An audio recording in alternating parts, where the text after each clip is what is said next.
Hey friends, so I recently discovered and have experimented with a new note-taking approach, and that is through simply taking pictures of things that you notice. And we'll get into the process, but I love how simple this is and how easy it is and how it doesn't require AI or relational databases or complex graphs or anything like that. It's just simply you need your legs to walk, you need a phone, you need your brain, and you need the app mymind to easily capture what you are noticing. That's it. So today we're going to go over 3 benefits of taking photos as a way to find and explore ideas.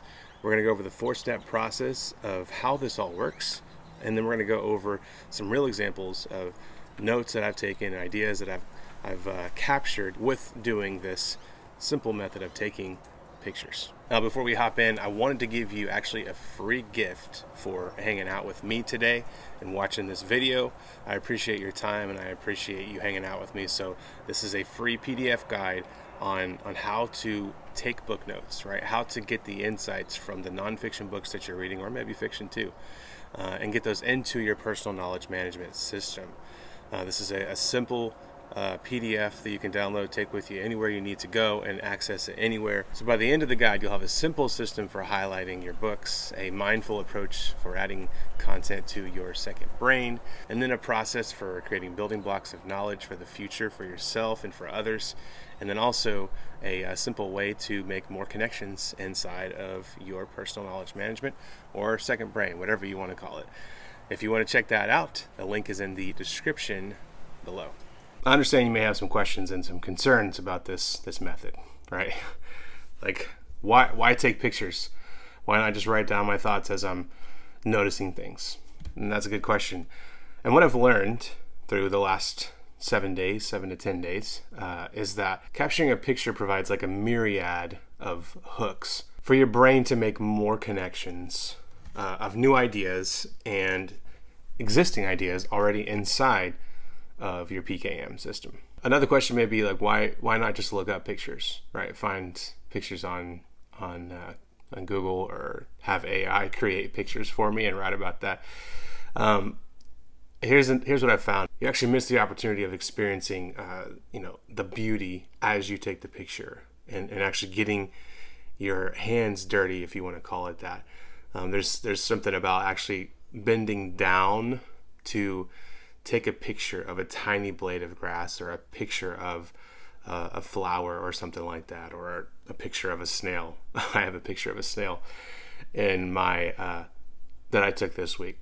I think there's something impactful about that, and I think it affects how you actually connect ideas instead of just artificially creating a picture or doing it while you're inside and just Googling a picture of a flower. It's not the same experience, and so the results are going to be different, in my opinion. And now a concern you may have is, I'm not a photographer. How am I going to do this? And I'm not either, at all. This is not about the quality of the photo at all.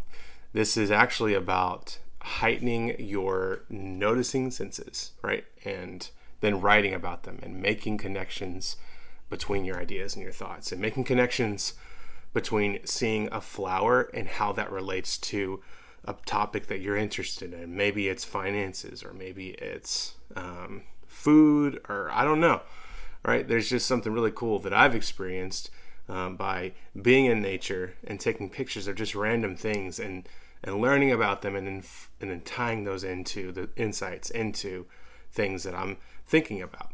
So we'll get into all that, right? All right, so 3 benefits of picture note-taking, if you want to call it that. Number 1, it allows you to notice the overlooked things in your life. I didn't realize how many different types of flowers that I pass by on my walk every day. I literally pass them every day and haven't noticed them. And but that changed whenever I had the intent of capturing notes with images. It opened up a whole new world for me. Number 2, it helps you think in analogies.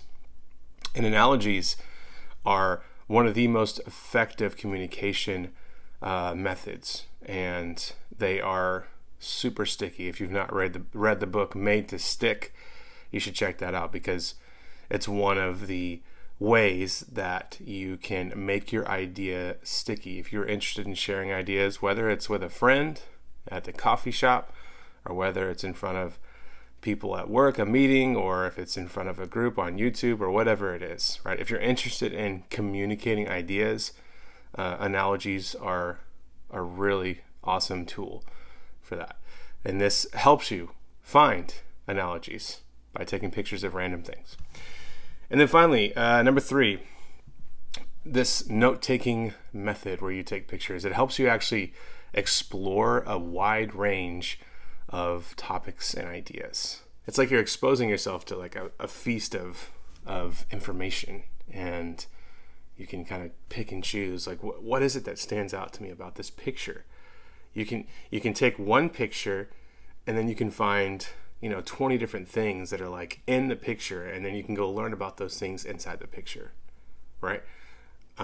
It can get that granular, it can get that specific, or you can take 20 pictures and then figure out which picture stands out to you, or what's the commonality between these pictures, and then start learning about that, and then tying those into topics that you're interested in, topics that you're learning about. It's just really cool, and that's what I've seen, and I'm going to show you here in a little bit of how this works. Now let's talk about the 4-step process. I'm going to go ahead and give them to you, and then we're going to break them down. Number 1 is go for a walk. 2 is capture photos. 3, take notes. And number 4, connect ideas. Now, it sounds simple, so don't just disregard yet. I ask that you take a minute and hang with me for a little bit, all right, so I can show you how this actually works. So, all right, number 1, go for a walk. I don't know if you've ever noticed this or not, but the taste of food is way better when you're outside. You notice the juiciness of a strawberry, and the taste, the distinct taste, or a cheeseburger, right? That's made on the grill outside, not in your kitchen on a pan or on the George Foreman or whatever. It's not the same. And the reason for this is because our senses are sharper, and they're heightened whenever we are outdoors, whenever we are outside, breathing in the fresh air, taking in all of the sights that we're seeing, and hearing the sounds of the birds chirping and the trees blowing, or the wind blowing through the trees. So it heightens our senses, right? It heightens and makes it sharper. And this includes our minds too. Your mind, I don't know if you've noticed this or not, but for me, like, whenever I'm outside, I it's like a whole new world is open to me, and I see all the ideas. I see all the fireflies, and I have my jar, my mason jar, and I'm ready to capture them. Whereas inside, when I'm looking at a screen, it doesn't happen. Like, it just doesn't happen. So when I'm outside, I notice the ideas, and I notice the thoughts, and I'm able to capture those. This doesn't have to be complicated, right? Like, you don't have to go find a nearby waterfall. You don't have to travel very far. Like, just go outside in your neighborhood. That's what I do. I just walk outside around my neighborhood. There's a little trail behind my house. Wherever you can find a spot just to walk outside and be outdoors in nature.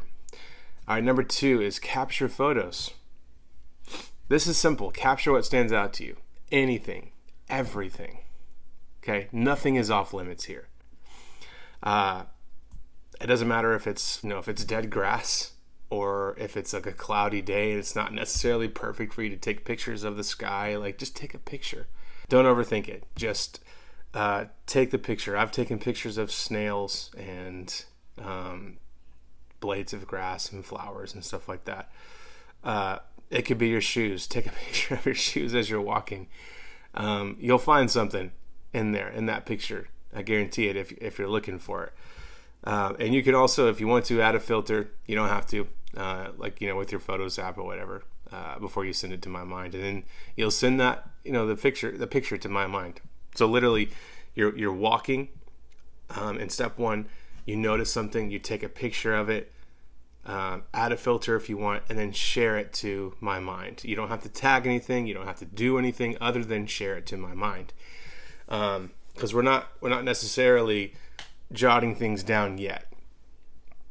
unless you're drawn to something and you want to go ahead and capture a note, of course, go ahead and do that. So step 3 is to take notes, and we're going to jump into the app now for this so that you can see exactly what's going on. Now, I did take notes on the mobile app when I was actually walking, but you can do it as you get home, as you know, after you're done with your walk. It doesn't necessarily have to be on the walk. So after you've taken the photo, you're going to actually click into the photo, and there's going to be a section called Mind Notes, and what you'll need to do is simply write down what you notice. And there's a couple of ways that I approach this. One way is to actually look at the photo and just write down what you see and what actually stands out to you. Now, in this example here, I took a picture of a part of a tree that had been a branch that had been cut off from this tree in the background here.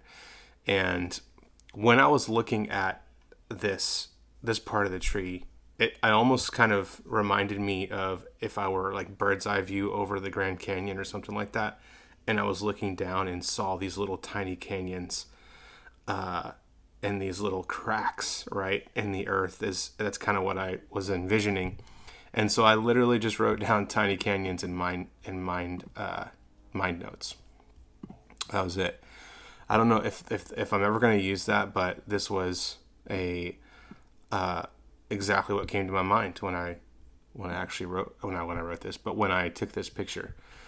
And then something else that you can do is what I call follow your curiosity, follow the why. So let me open up another playground. This is a picture of a playground near at the park. This is a picture of a playground near my house. So it's simple, right? This is probably a horrible photo, but the idea, I just wanted to get a capture it and look at it and see it, like what is there? What's intriguing me? What's captivating me? What's what I want to learn about in this photo. Now with follow the why or follow the your curiosity, with this particular photo, I just had a thought: why were playgrounds invented? Like what problem were they solving?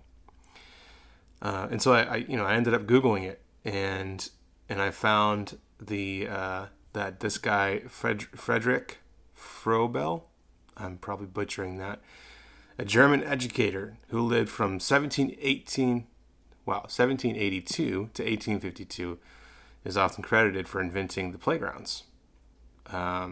He was a development psychologist who believed playgrounds could help children learn manners and learn fair play.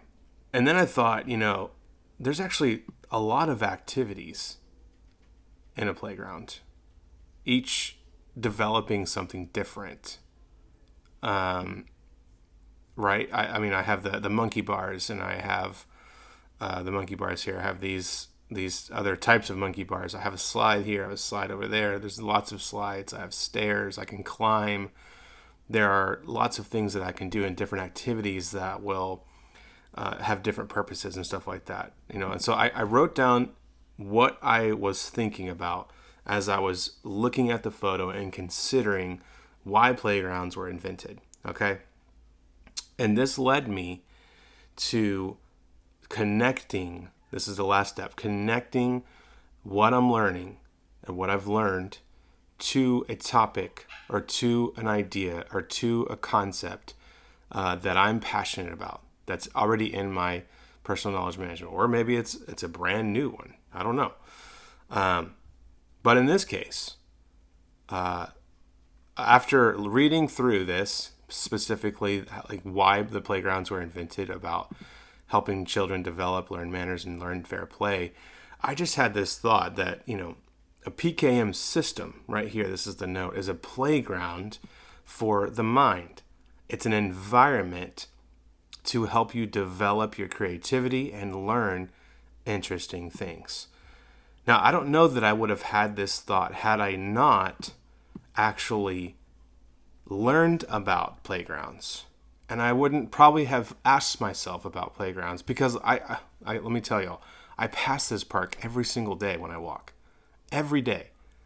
And it was the time when I took a picture of it that my that my senses and my noticing, noticing, I don't know what to call it. I was noticing the park, and I just paused for a moment and asked questions. Why? Why? I mean, I could even go deeper. I could go into slides. Why were slides invented? Who invented them? What problem did they solve? Right? And keep going with that. So there's a lot of things I could do. I just started with the basic, or the, if I zoomed out version of just the entire playground, and I was able to come up with this little thought here, right? When I can kind of go off of more things with that. And then the other thought about the different activities in the playground, right, and their own purpose. And this led to a thought of what are some activities, with more of a question. What are some activities in personal knowledge management that help me learn and grow?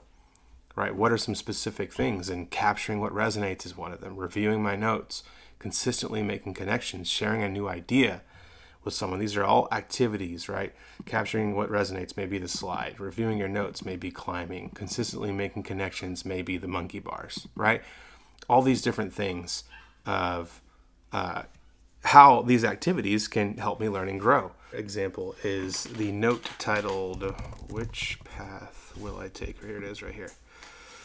Okay, so this is just the trail on that's kind of behind my house or whatever, and for this specific example here, I simply jotted down what I was thinking when I was looking at the picture, and I thought, well, there's a trail to follow, or there's this open space, right? The open space kind of represented freedom for me. And then I thought of the word adventure, right, with the trail. Like, where does it lead? And I know both of these, whether I go the open space, open field route, or the trail, they'll lead to the same destination, right? But the path that we take determines the experience that we have. And so, I don't know that I would have had that thought had I not taken the picture, had I not taken the time to think about the picture. So I hope this is helpful, or has been helpful for you, and in some way you are encouraged to go take pictures and go explore ideas as you take the pictures. And let me know in the comments below if you have taken a picture and you found an insight. Share that with me in the comments below. I'd love to know. See you next time.